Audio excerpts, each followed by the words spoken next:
I wanted to tell you a couple of things about how today's program evolved.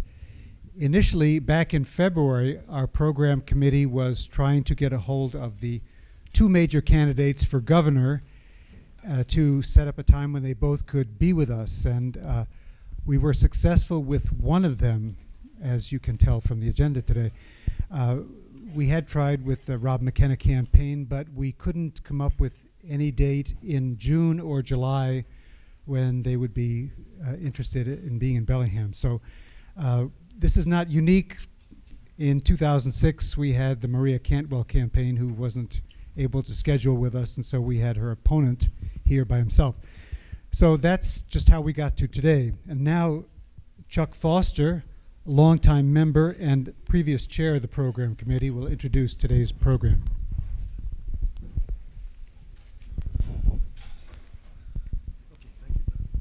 I need this. Good afternoon. Thank you for coming. I'll be relatively brief. But we need to introduce our speakers today.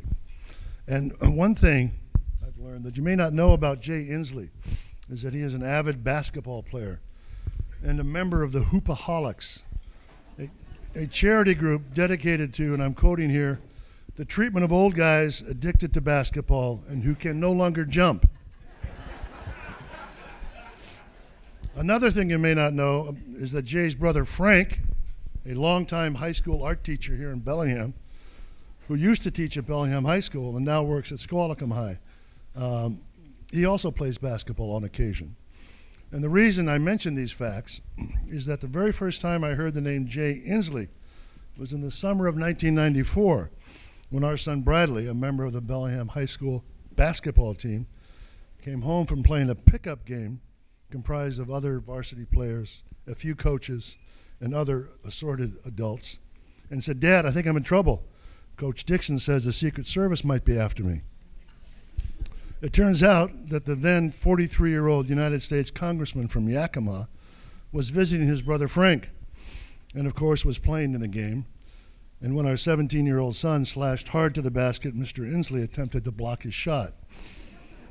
The congressman was not successful in that effort, and instead ran into our lad's elbow and suffered a rather bloody nose. I don't know, of course, but that could be the incident that inspired Mr. Inslee to join the Hoopaholics. Mr. Inslee has lived in Washington all his life and grew up in the Seattle area. He graduated from the University of Washington and earned his law degree from Willamette University. He and his wife, Trudy, spent nearly 20 years working and raising their three sons in the Yakima Valley, where Jay practiced law. And Mr. Inslee became active in politics in Sela and in Yakima, and in 1998 was elected to the Washington State House of Representatives, where he served 2 terms.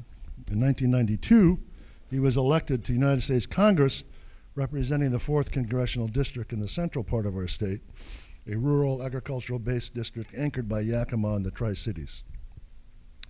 Sometime after losing re-election in 1994, the Inslees moved to the Puget Sound area, and in 1998, Mr. Inslee was again elected to Congress, this time from the then 1st Congressional District, which comprised northwest Seattle, Shoreline, Edmonds, Linwood, Bainbridge Islands, and part of the Kitsap, where he served until resigning earlier this year.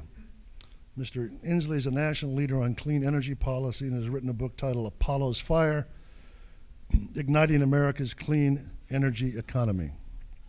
We are also delighted today to welcome back to the City Club Steve Scher, the longtime producer and senior host at Seattle's NPR station, KUOW, 90.3 on your FM dial, where from 9 to 11 each weekday morning, including this morning, he hosts a program titled, brilliantly titled, I put down, but I'm not going to say that, Weekday.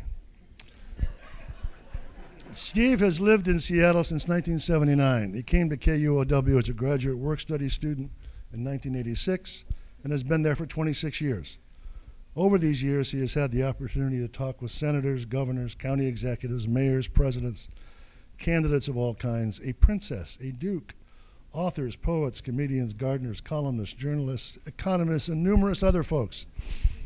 and always eliciting from them a genuine measure of who they are, what they believe, and what drives them to do what they do. As I said almost 3 years ago when Steve first visited us, to do what he does so very well takes a great deal of effort on his part to inform himself, a great deal of intelligence to know the right questions to ask, and a great deal of kindness and warmth to make people eager to respond. Our format today consists of 40 minutes or so of conversation between our two guests, followed by 20 minutes or so of questions by our badge-wearing members. Skip and Joe Garcia will work the room with microphones, and if you have a badge on and want to ask a question, raise your hand. Okay, so now please welcome to the City Club Jay Inslee and Steve Scher.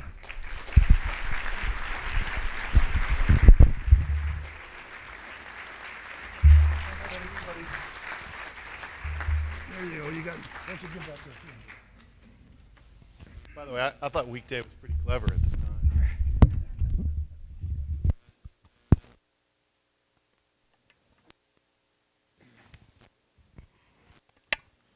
So I wanted to bring this to a wider audience. So Mr. Inslee's familiar with this, but you all will have to be accepting of the dual.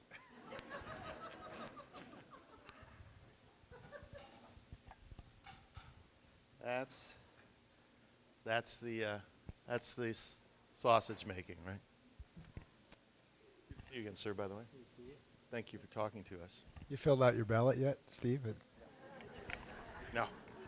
I'm on my best behavior then. Yeah. So let me start with a local issue. And I'm doing this. Did I mention that? Because I want to put this on the air on Friday. That's why I'm doing this. Sorry. To bring it to the rest of us. Let me start with a local question and something I've been thinking about. How can we think that exporting coal to China has and the economic benefit we may gain from that anyway comes up to equal the global, not the Northwest, but the global impact that continuing to burn coal is going to have? Well, first, Steve, I want to thank you for starting on such an easy question so that we could, there's no controversy associated in this. I'm glad that you allowed me to ease in and say some nice things about Bellingham. Before we could start, I could talk about my brother's career at Bellingham High School, my third son's graduation from Western Washington University. I thought maybe we could talk about those a little bit, but let me jump into this issue. I think there are actually maybe two questions in this, if I can, and I think both of them are important. Let me address the one that's implicit in your question, which is the local one, which is a siting decision of particular, maybe 5 coal ports in the Pacific Northwest, not just the one at Cherry Point. And those are what I might think of local decisions involving siting decisions, where we have to make sure that we look at the cumulative impact of all of the results of these multiple trains, both from the environmental perspective and the jobs perspective, and I focus on the jobs perspective. We have to look very carefully, I think, at both the pros and cons from the jobs perspective, because there are some obvious pros of job creation in the construction of these ports and in their operation.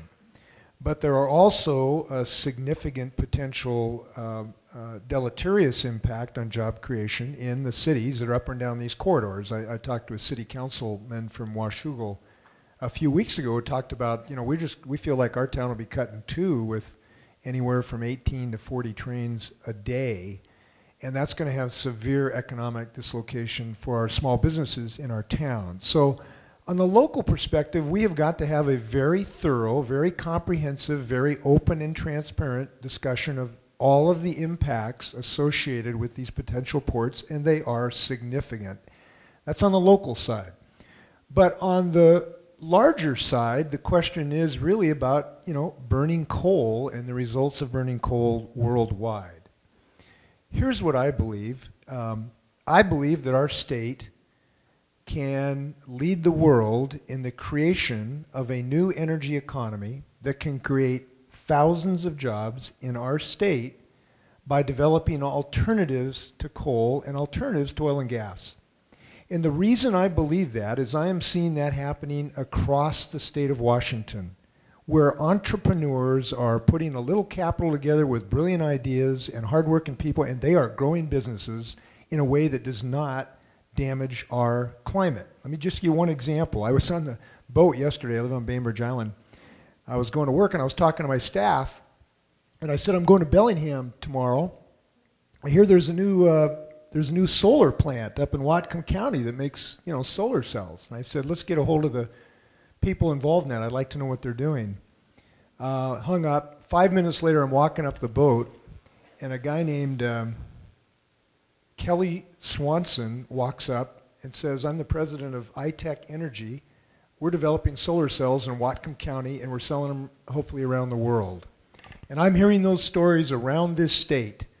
The world's most durable solar panel, the most durable solar panel in the world today is made in Marysville, Washington, the Silicon Energy Company. The Western Hemisphere's largest energy efficiency company is in Seattle and Spokane at McKinstry, and McDonald is also doing work in that regard. The Western Hemisphere's largest manufacturer of silicon substrate for solar panels is in Moses Lake, Washington. So I believe we have a destiny as a state to do what we have done in the past. We led a first technological revolution in aerospace. We led a second technological revolution in software. And I believe it is our destiny and our calling and our economic opportunity to lead the world in a technological revolution, to develop new ways to power our cars, heat our homes, and save our planet at the same time. And I'm proud to be a governor who's going to help our state do that. I believe strongly about this.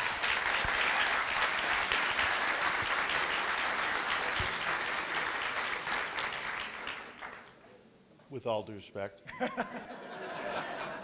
But 4 years from now, 8 years from now, let's again set aside the siting issues. I understand that.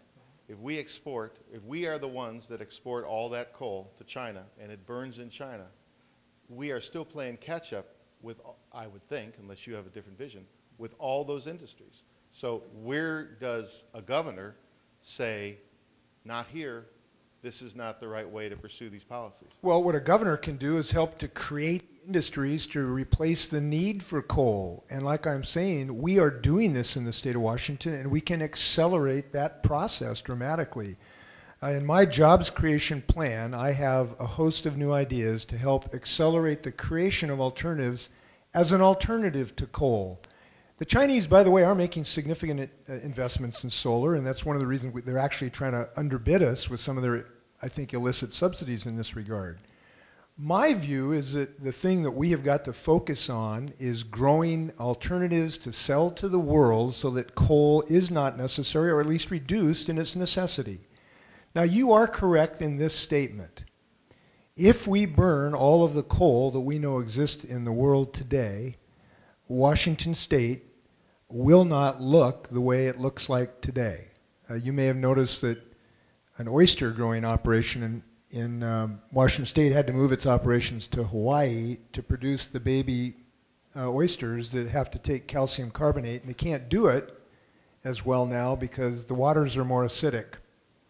We do know a scientific principle that if we do burn all the coal that we know exists in the world today, our grandchildren will really find Washington State hard to recognize, given the acidity in Puget Sound. The damage to our pine forests are now being ravaged by beetles on the east side of the Cascades, the reduction in snowpack that we will have. It will be a very different state, and I don't intend to allow that in my house. That's why I am dedicated to the creation of new technologies that will make some of this fossil fuel obsolete. And we can do this, and we can lead the state. And the reason I believe this is right down our alley. This is what Washington does so well. We don't have a lot of coal or oil. We have intellectual capital. We invent, we create, we build. The resource we depend upon is not below our feet, it is above our shoulders. And I have a proposal to maximize the use of that intellectual resource, and that's what we're going to do. Well, how powerful is the pressure from the various industries that would benefit to keep you from coming out categorically for or against the various coal proposals?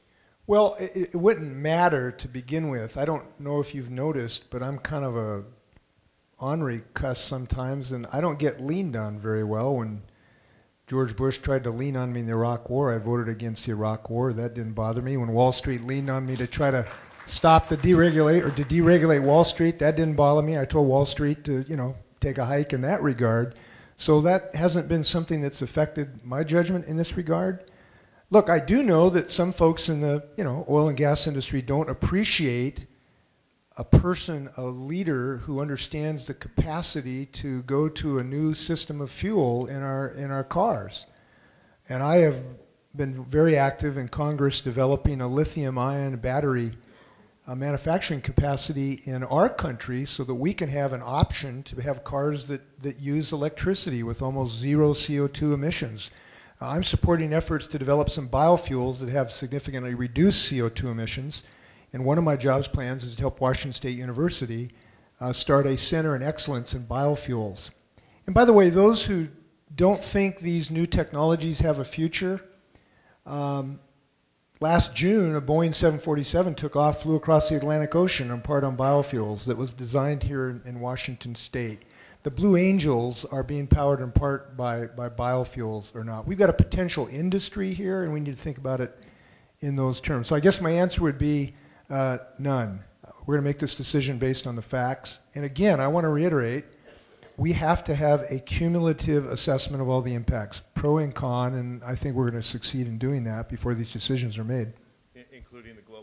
Including the global impacts? Well, I'm not waiting for evaluation of these particular ports to know what we have to do. We know what we have to do.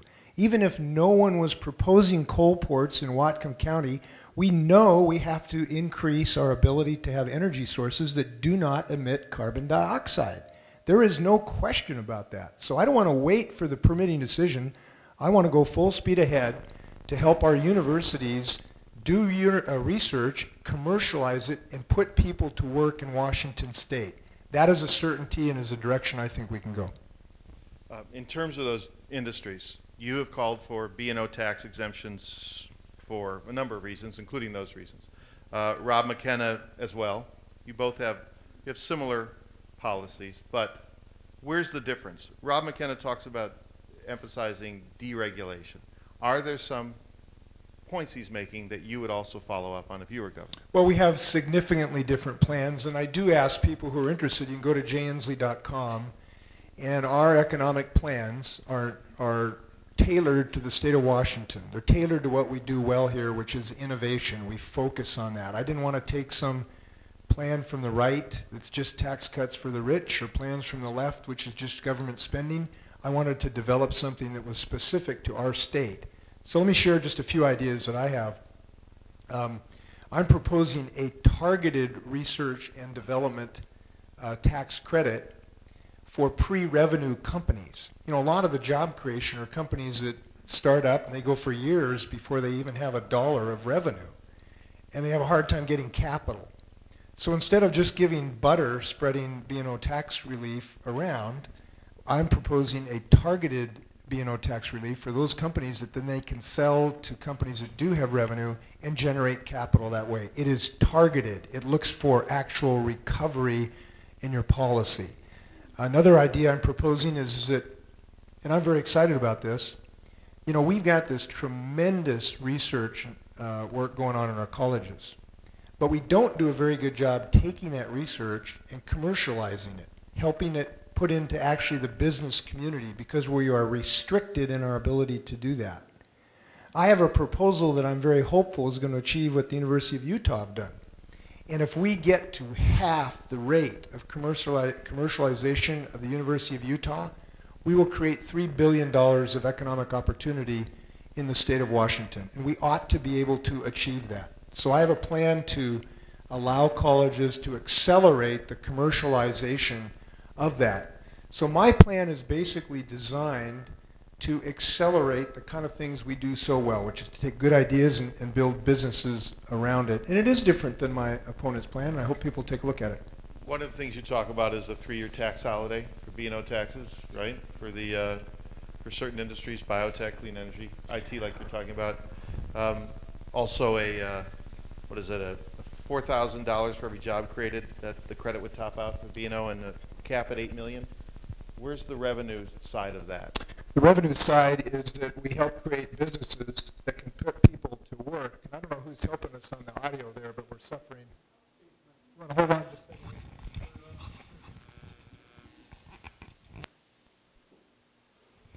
Thanks very much. How's that? That probably works a little better. Nice. Thank you. Look, here's the clear. We got to focus on what the problem is in our fiscal situation. And the problem is very clear. It is this. We have 300,000 people who aren't working. That's the reason we are in a fiscal problem. That's the reason revenues fell off a cliff. We got to get these people back to work. And if we're going to restore our fiscal house, the number one thing we have to do is to focus on a job creation plan for the state of Washington. And these elements, yes, they are a break, if you will, in taxes, but I believe these kind of things have the capacity to start whole new businesses and industries, to put more people back to work. And the distinction between my plan and my opponents is mine are targeted to actually get relief for our economy. It's just not sugar candy handing it around. It's targeted to get bang for a buck. If you put somebody to work, you do get the tax credit. If you take the research and development and create a new technology or a new medicine, you do get the tax credit. So it's targeted, and I think that's the right approach. Your opponent, Rob McKenna, says you're picking winners and losers, and that's not the government's role. Well, science is picking the winners, and economics is picking the winners, and the winners are going to be the people who understand that the Chinese are not waiting to try to go forward in clean energy. The Germans are not waiting to try to move forward in technology. We are in a competition, we are in a race, and when you're in a race, you better pedal. And these are basic things that we know have proven in other cases to help us grow.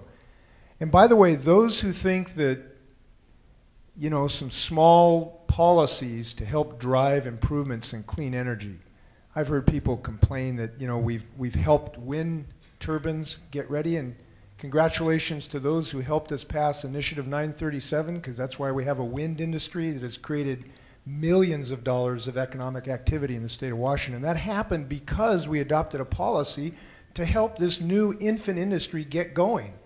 Now, the oil and gas or the coal industry may complain about that. They say, well, those are subsidies.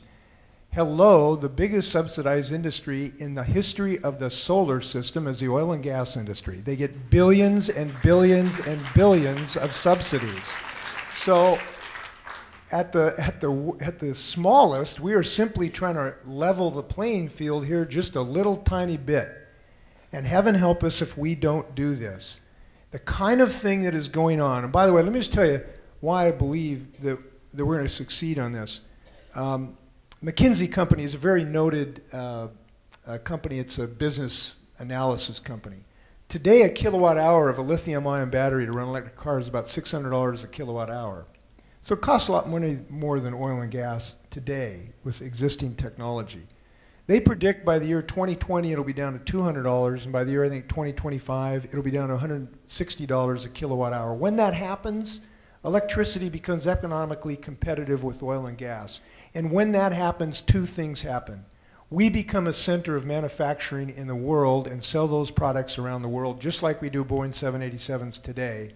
And number two, we get to tell our great-grandchildren that they'll be able to fish for salmon in Puget Sound, and I'm dedicated that they will be able to do that. So those are the two things that are going to happen. Of course, they'll point to Solyndra. We already see it. That's what President Obama is being hit by. What's the oversight that you foresee for some of these tax breaks? Well, the oversight is that they are carefully targeted when we design the tax exemption. But Did they fail in the Solyndra example? Did they fail to provide proper targeting? I don't know the answer to that. I do know that this general principle, when we develop new industries, it is almost a certainty that some businesses will fail. And we cannot assume that we're going to develop whole new technologies and not have some companies fail. You know, Thomas Edison did, I think, 3,000 light bulbs before he got one to work. And if he'd stopped at number 5, you know, we'd be in the dark. So there is just, you know, how many internet companies have failed, but we haven't given up on you know, Microsoft. And that's the circumstance we have. I think there's probably better things we can do in the loan guarantee program to increase scrutiny. I think there's probably some lessons that can be learned from that experience. But we cannot give up the central goal, which is to jumpstart the technologies that we know are going to move forward. Now, I want to note in my plan, it's not all about just subsidies of companies. We have a suite of policies that will help consumers create the demand for these products, right? There's two ways, there's supply and demand. And our policies help consumers and small businesses create demand by helping them finance these investments. We have a program that will help folks finance it to be able to pay back on your utility bill the dollars it takes to put in insulation or solar panels or other systems. We have a proposal to help businesses in that regard, potentially through what's called PACE funding, which is on your property tax. We have systems to help you know, some of our builders get information about energy efficient building. So it's not just subsidies that we're talking about, it's creating demand as well. And I'm very optimistic about our success. Both you and Rob McKenna have talked about efficiencies in government to find money. You've also both been asked about tax breaks, and both of you have sort of elided the specifics. Do you have any particular specific tax breaks that you would get rid of in order to find more revenue? Well, I would suggest what I have proposed is this. I have proposed that all but the most sure to remain tax loopholes should have to maintain legislative scrutiny on a regular basis. And the reason I say that is that we have a pattern, you know, that somebody might come in 1908 and say, I've got this great technology and we can build an industry, it's called radio. And if we just get a little tax break here, you know, radio is really going to take off. And you get to 12,012 and the subsidy and the tax break is still there, right? And why do we still have that? So we need to have these things that you have to have like a sunset provision that the legislators have to vote. The industry has to come in and actually justify its existence, that it actually creates jobs. And if we do that, we're going to find some. I have yet to see someone articulate why we have to have a bull insemination tax break to keep our economy going, and we do right now. Now that's not going to solve the fiscal problems of the state of Washington, but there are some things that can help. By the way, do you know that FM radio exists because the federal government gave all the institutions like the University of Washington FM signals, and that's why there's KUOW. Right, and the reason... all right, so can we expect from Governor Inslee a bill that would specifically demand the legislature look at tax loopholes and clarify them each year? Or each session? Yes, but you realize this has to start in the legislative bodies. They get to introduce the bills, so you'll have to talk to Kevin about this. I believe the governor can twist some arms, though, and make some things happen. I've got some friends. I think we'll get some people to introduce that. I think Reuben Carlisle has introduced a bill that basically of this nature already that ought to be considered. Look, this ought not to be considered some you know, partisan ideological issue. This is just good government. The tax system has to reflect the economic realities of today, not 50 or 60 years ago. There are some really good exemptions, as I'm proposing, you know, right now for some of these new industries that make sense. But as the economy changes, the tax code, on occasion, needs to get scrubbed for barnacles that accrete on the fiscal hull of the state. And that's basically what we're doing, okay?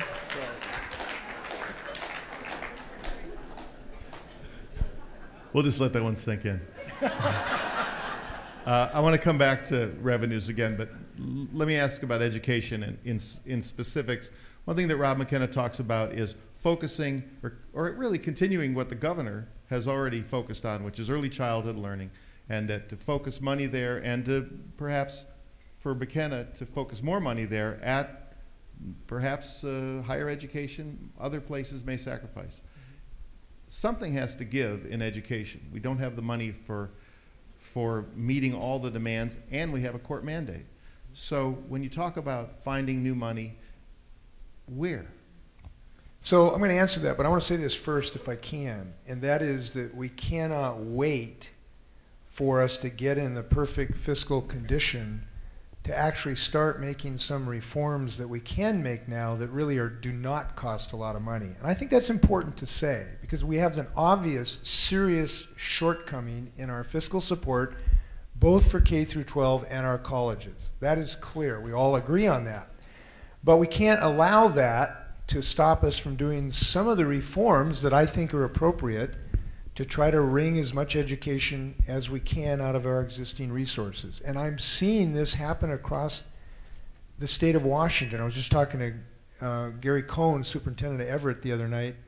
You know, they've increased their graduation rate by 30%, in the last several years.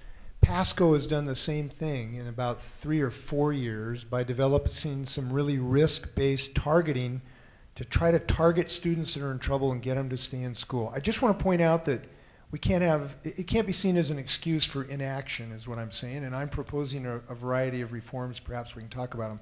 But the fiscal issue is pretty clear, and again, I come back to, we got to diagnose what the problem is. The problem is there's 300,000 people not working in the state of Washington. And those people are not buying goods and services, they are not traveling, they're not turning over houses, and as a result, we have a lack of fiscal support for education. And that's what we've got to focus on, number one. And that's why I have a job creation program to get at the heart of that problem. But number two, here's a really important point. If you look at the budget of the state of Washington last decade, there's been a continual hemorrhaging of money out of the education budget and into the healthcare budget. Almost a one-to-one correlation.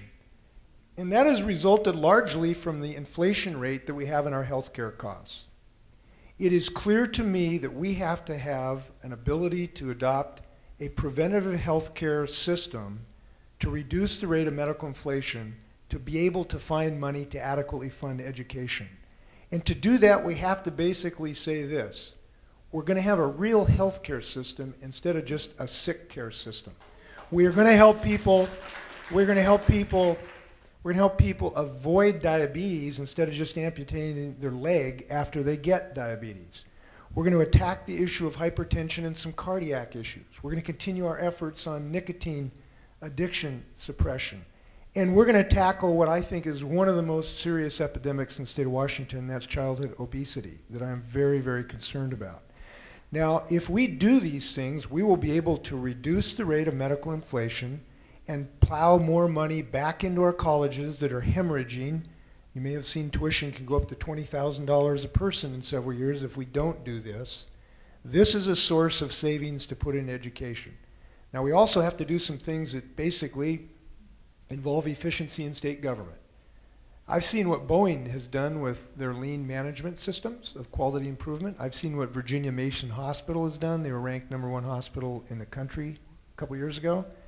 They've embraced issues of systems of quality improvement to try to find inefficiencies and bring efficiencies to your system. And we need to do that throughout every agency in state government. I'm dedicated to that. So we do those 4 things. We're going to create more resources. It's not going to happen overnight, but that's the direction we need to go. The Governor Gregoire has said, we're cutting bone now. We've cut the fat. The efficiencies have been cut. Is she wrong?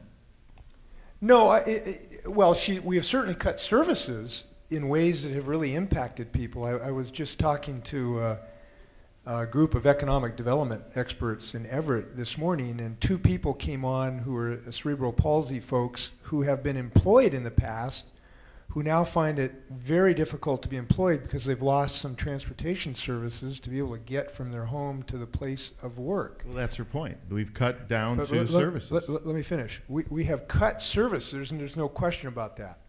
But I do believe that there are still significant efficiencies in our systems of state government. Here's the reason I believe that. That's not because people are not working hard in state government. It's not because we don't have people who are conscientious in their job. The reason is that we have organizational structures that have not used the new private sector means of organizing their systems to get better productivity. Let me tell you why I believe in this. If you go to Virginia Mason Hospital, every week they have a thing called the Wall of Quality. And every week they bring in a department, and the department takes one of their processes and they go through it step by step, from the scrub nurse to the orderly to the neurosurgeon to the director of the hospital. And they take little yellow sticky tabs and they march that process all the way across the wall. And they go through every one of those steps and they find places they can be consolidated, places they can be shortened, places they can be eliminated. And they have found huge savings in their operations and have allowed them to simultaneously reduce costs and reduce infection rates of the time people get sick by getting infected in a hospital. We have not adopted this approach to state government. Now, Governor Gregoire, to her credit, has started this in a couple of agencies. There are a couple agencies where this process is starting. Which ones? Liquor Control Board, and there's a couple others that are doing some small efforts in this regard. But to make this work, I've been doing a lot of studying about this. It is clear that you need a chief executive officer that is very dedicated to this. This doesn't happen overnight. Change is difficult, as we know, and I will be intent on making this happen. Just one other little example. I helped with other people win this tanker contract for Boeing, right? It means thousands and thousands of jobs.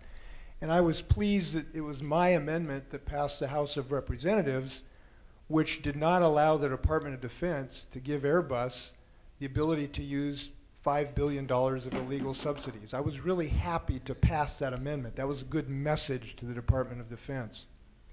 But the bigger reason we won that contract is that Boeing was able to use these quality systems that I'm talking about to reduce some of the costs of the fabrication of the tanker. And so we could low bid, we could beat the bid of Airbus. Now that's a perfect example about what we're capable of doing if we do it in state government, and I intend to lead that effort. Governor Locke talked about POG, wasn't that Principles of Government? Different idea. Very So how different is idea. it different?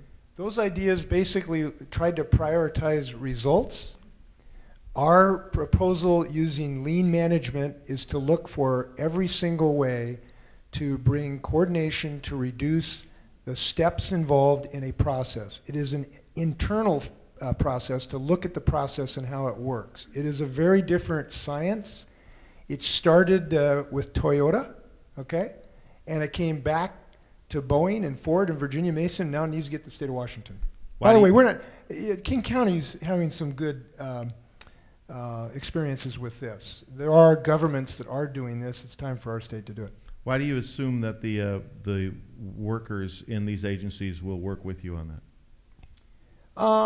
First off, because where organizations have had leadership willing to invest the time and energy to do this, they've been largely successful, and here's the reason. When you do this right, you are basically empowering line personnel to have more control over the operation. Done right, this is a bottom-up process. Here's an example. At Virginia Mason Hospital, when they first started doing this, they started looking at their operations situation. And the scrub nurse came to the president of the hospital and said, why do we have the sponges over here? I have to walk twice as far. And the sponges are right next to something else, and I could get confused and leave one in the patient that I shouldn't do. Now, that empowered the scrub nurse. It didn't empower the CEO of the hospital. And that's why it's been successful and people have really rallied to it. Now, the other reason is, frankly, now I know there's a lot of people who sort of make political hay trying to say that people who work for the public are sort of inherently unconcerned about their job or not dedicated to what they do. I frankly reject that proposition. I look at teachers, I look at firefighters, I look at nurses, I look at people who are working for the foster care agencies to try to reduce the abuse of our kids. These are people who care about what they do. And when you give them an opportunity to improve what they do and protect more kids per foster care employee, they will respond. So I'm optimistic. Now, you yourself have complained about the number of I will call them middle managers in state government. Yeah. So if these principles are applied, don't you by definition have to reduce the number of people working for the government?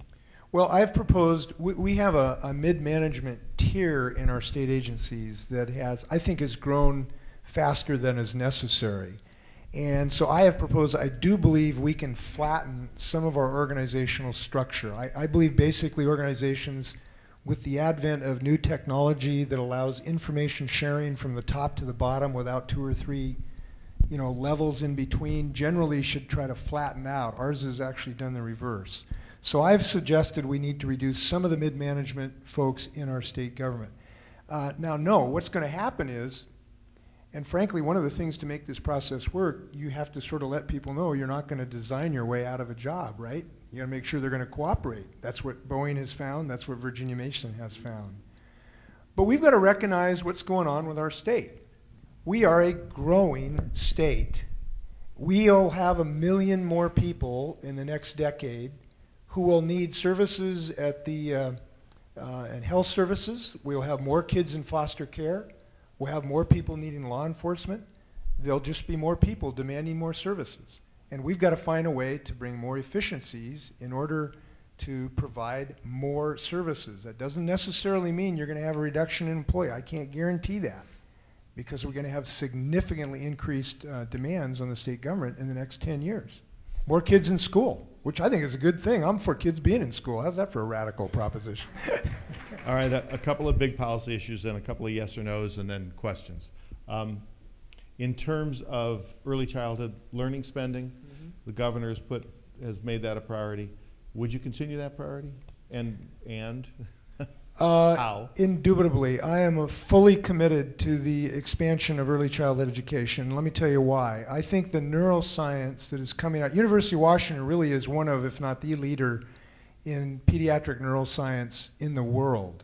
And their research is very, very clear. It is inarguable. The single best time to affect mentation and learning is in those very early years. And this is, I believe, one of, if not the single best investments of the public dollar today. When you invest a few dollars to get a child into early childhood education, and they do not end up costing you tens of thousands of dollars in a penitentiary, or goodness knows how much in unemployment insurance, or with drug addiction issues, it has been estimated that you can get returns as high as $17 for every dollar you put into early child education. Now, the neuroscience of this is current and stunningly effective, but I believe this for a long time. When I was a legislator over in Yakima, I voted for the Children's Initiative to create an early childhood education program in the late 1980s. So we do have to accelerate this. I think there are some ways we can try to talk about having better coordination between our multiple ways of doing this. We have sort of 3 systems doing this right now, and I think there's some better ways to coordinate that. But I'm totally sold on this. Do you have to, one place Rob McKenna is looking for money to pay for his education plan is perhaps to look again at social services. I won't put words in his mouth, but there's a sacrifice that's going to have to make by some population. If you're going to be funding early childhood learning or making sure that there's enough money for college students, somebody else doesn't get something in the current situation. And we have this current situation in the next few years. So again, does some group have to be sacrificed? Well, before Mr. McKenna does that, he probably want to talk about those people I talked with today who have cerebral palsy and just need a little transportation services to get to work so they can pay taxes. Some of these things actually end up costing you money when you cut a service like that. Look, I believe the way forward is like I've talked about. Put people to work with a job creation plan that is real, adopt lead management efficiencies, adopt a preventative health care approach and put those savings into education and close some of these tax loopholes. I think that is the right approach. People will feel free to evaluate both candidates' proposals on this. I welcome you to read the assessments of my opponents' proposals that found they were totally not based on numerical reality, and you can read about that if you'd like. I think I've got an approach that's right for the state of Washington. Do you think this is the time to talk about an income tax when everybody is equally suffering, or would you put that on the back burner till the next Jay Inslee administration?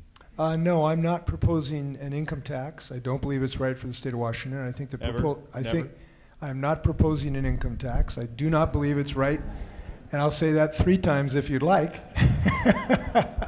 Just so we're clear. Yeah. All right. So revenues are going to come from growth, and you expect the economy.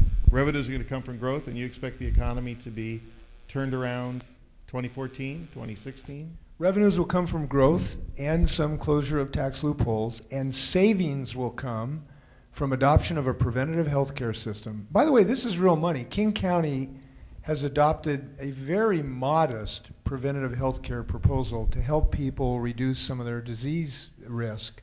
They saved $61 million in 2 years. You extrapolate that to the state of Washington, that is in the hundreds of millions of dollars. Now, you can't guarantee that savings because every situation is different, but there are very significant savings. And by the way, I note that one of the reasons that I am glad that my opponent's effort to strip Washingtonians of the ability to get insurance failed is that this gives us some tools we have to try to adopt preventative health care and reduce health care costs.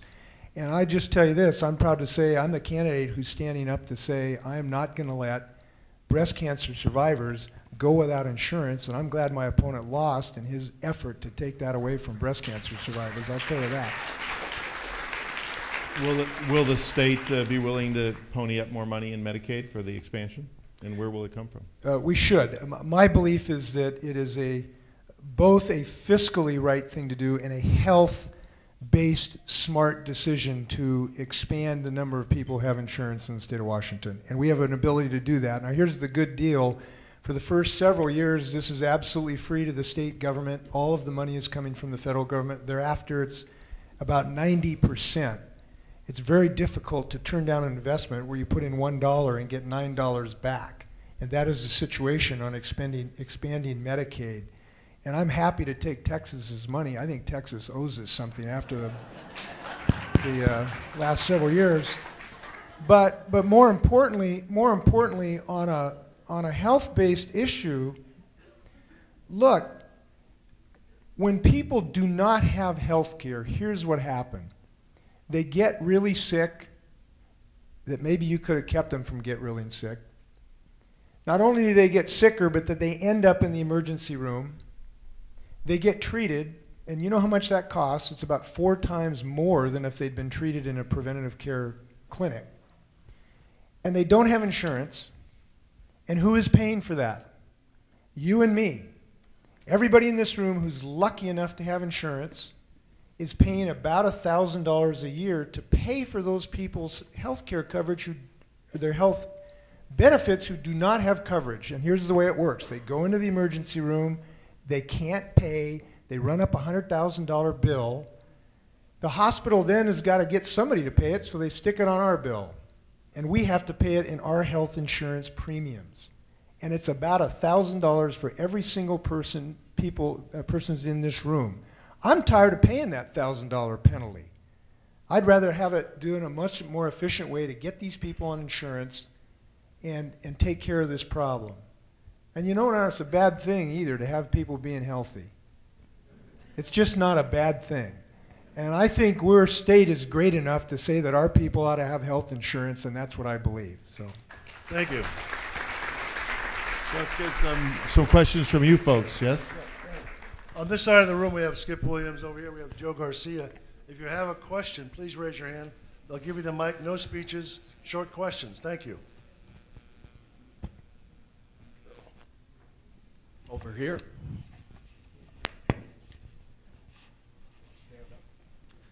Yes, sir, do you have any opinion about the evolution of intellectual property and the way in which patent law is going against the direction of innovation? And anything we could do at the state level? this is a really complex question. I do have ideas about that, and it'd take a long time to talk about them. I've been active in intellectual property issues. And the reason that I find them difficult is that I really fundamentally believe in what Abraham Lincoln said. There's a quote by Abraham Lincoln over the patent office, and I hope I don't dilute it, but it says something to the effect that patents add the fire of self-interest to the light of inspiration. And so I really do believe that protecting people's investments in intellectual property can be very, very effective in creating tremendous new medicines, tremendous new breakthroughs, tremendous new artistry. And I think that's been proven pretty clear. But there are issues about at what point you allow things into the common domain, or at what point you protect a biomedical device or pharmaceutical. I've been active in those discussions. You may have read about this, I don't know. We had a debate in Congress about how long a pharmaceutical company ought to be able to have exclusive rights to their data, because when you do clinical trials, you develop a lot of data, and that data costs millions and millions and millions of dollars to develop. So there was a debate about how long they get to keep that private. We had a tussle about that, came out at about 12 years. That was sort of my side, what I thought was appropriate, and I thought was the right way to end up. But I don't think there's anything written in stone about this. We just have to continually to try to find that needle at the right place. And if you ever get ideas, let me know. Joe? I'm curious about your if you have any plans and what those plans are to continue the Puget Sound Partnership's effort to recover the Puget Sound Salish Sea, as it's documented to be in decline, and that's been a major effort of Governor Gregoire, and wondering what your plan is for the Puget Sound Partnership and Puget Sound recovery. Well, this is very close to my heart. My dad was a biology teacher. My earliest memories were turning over rocks in Carkeek Park, and my dad showed me the critters. And I remember I had my 3-year-old grandson when I was trying to decide whether to run for governor. We were down on the beach, and he was turning over rocks and looking at critters. And when he did that, he just got this radiant look on his face, and I just thought, that was kind of me 50, 60 years ago. And I really feel compelled to believe that Washington State's values are that we're going to allow our grandkids to experience that. And that's at risk right now. It's in very serious risk. And the challenge for all of us is to realize that when we look out at Puget Sound and we see that blue sky water, it looks absolutely crystal clean today, doesn't it? It looks like it's just fine. It looks like the healthiest Olympic athlete. But it's becoming very sick from a combination of nutrient loading and some toxics and the new evil twin of global climate change. And I want to mention this because people don't talk about this enough.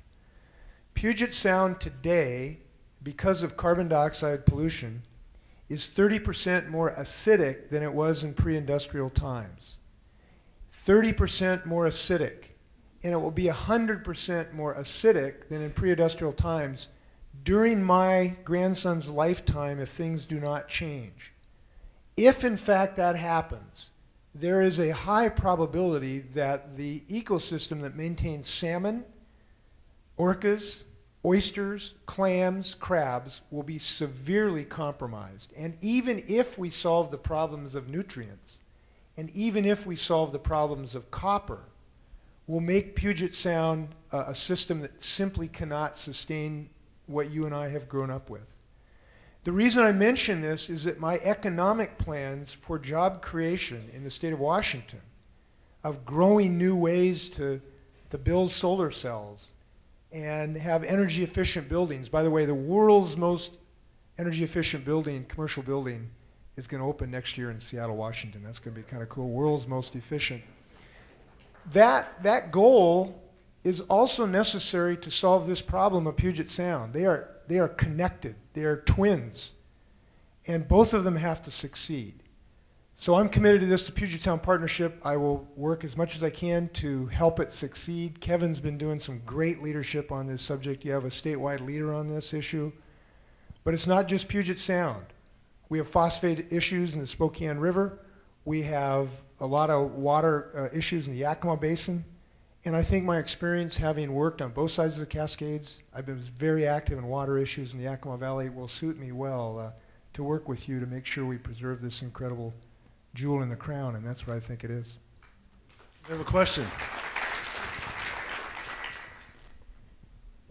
Earlier you talked about medical and medicine, and what on earth is this country going to do in Washington State with medical insurance and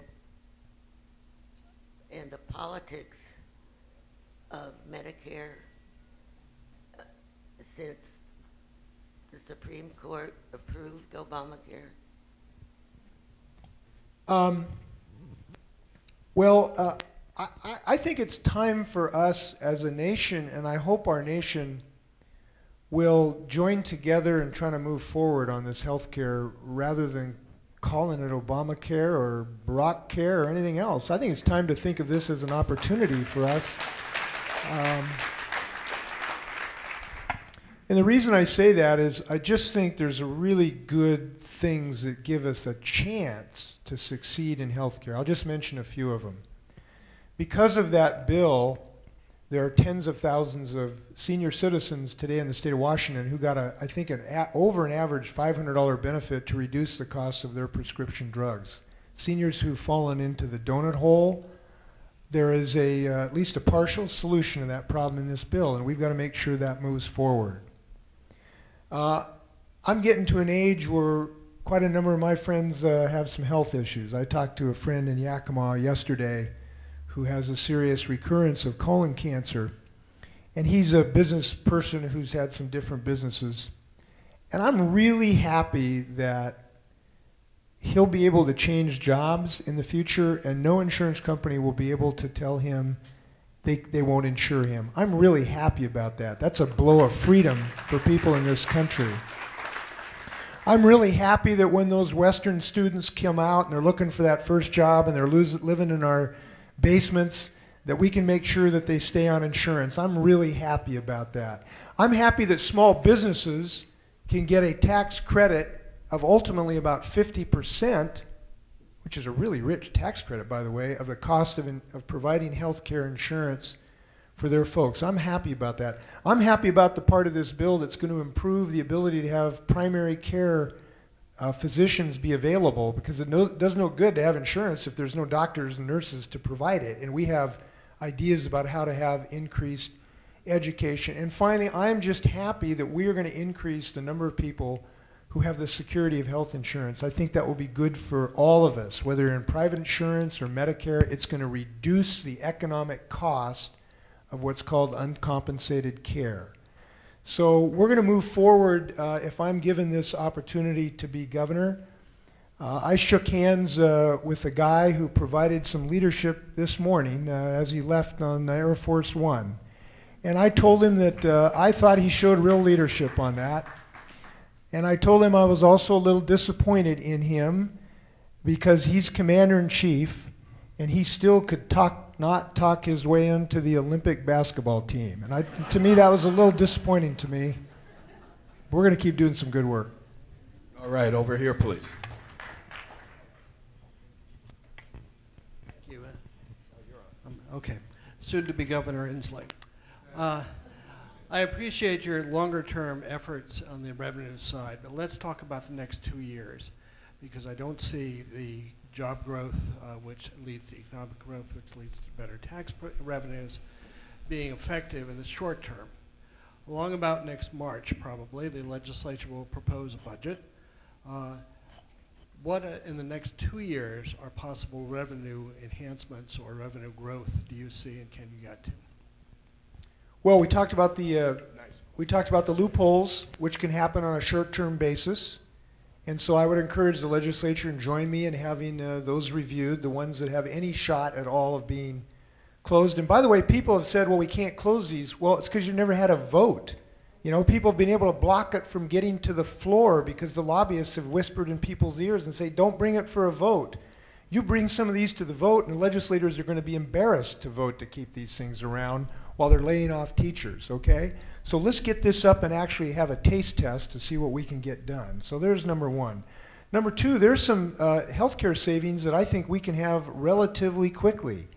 I mentioned the King County experience. In 2 years, they saved $61 million by adopting some basic preventative healthcare systems. There's some ways that we can adopt what are called the dual eligibles, people who are eligible for Medicaid and Medicare. I think there's some savings that we can find that in a relatively short term.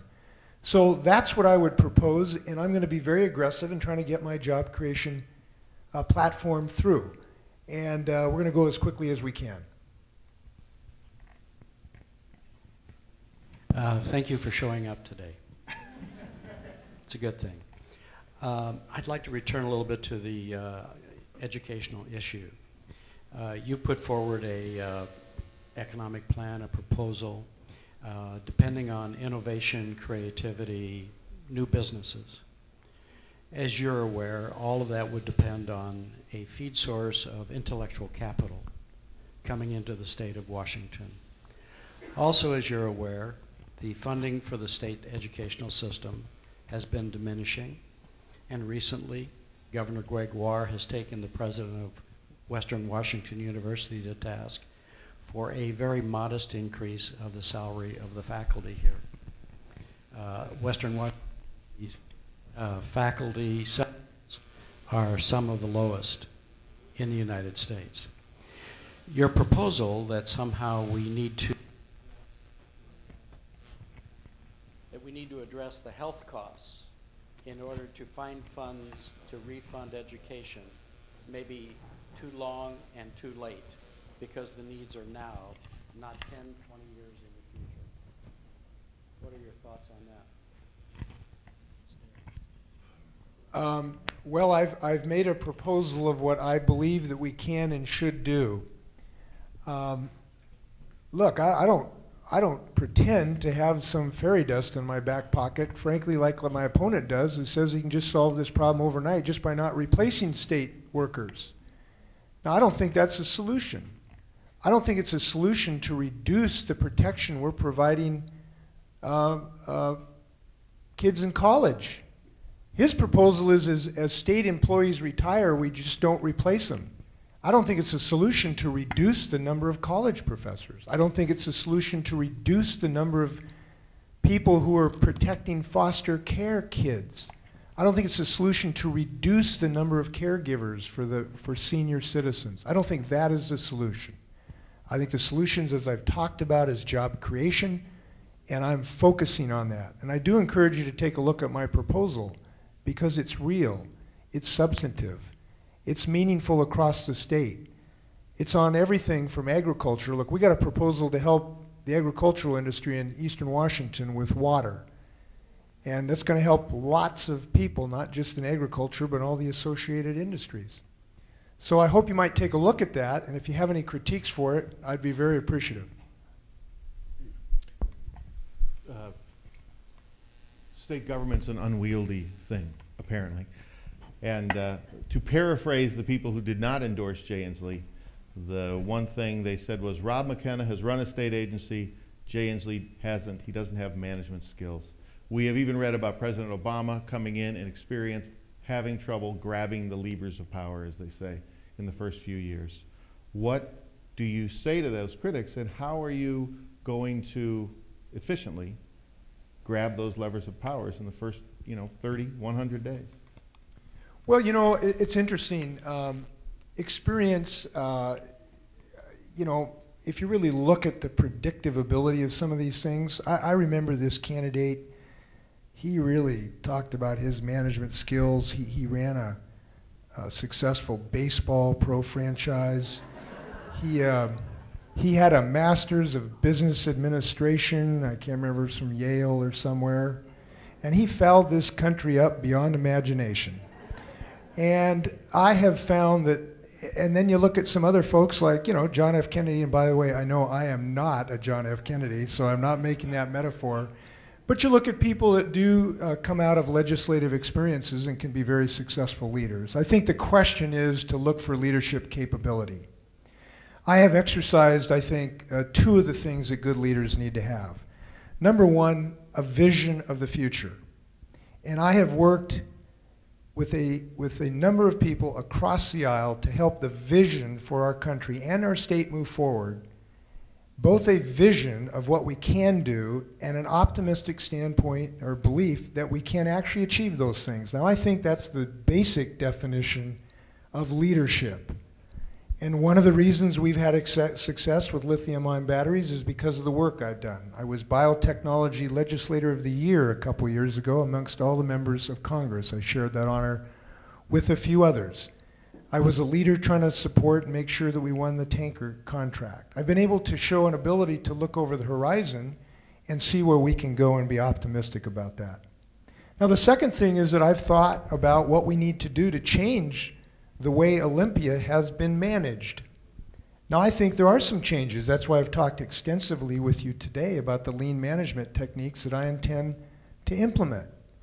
And I'm not sure my opponent has a lot to crow about, who every year for 6 years asked for more money for his agency. Every single year he wanted more money for his bureaucracy, and now telling us he's going to shrink state government. Now, I guess he's maybe had an epiphany or something, I don't know. But I'm not sure that that's a contrast he wants to have. Now, he didn't show up for a debate today, but I look forward to the next one so we can have a discussion about this, I'll tell you that.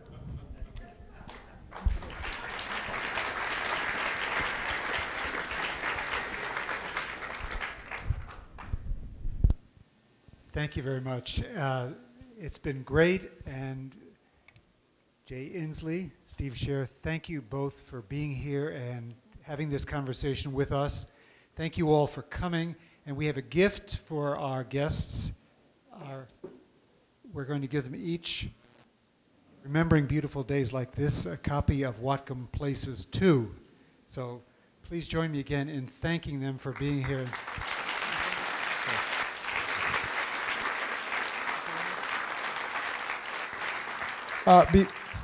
Before you go, no candidate worth his or her salt ever leaves a room without saying, I hope I can win your vote. Thank you.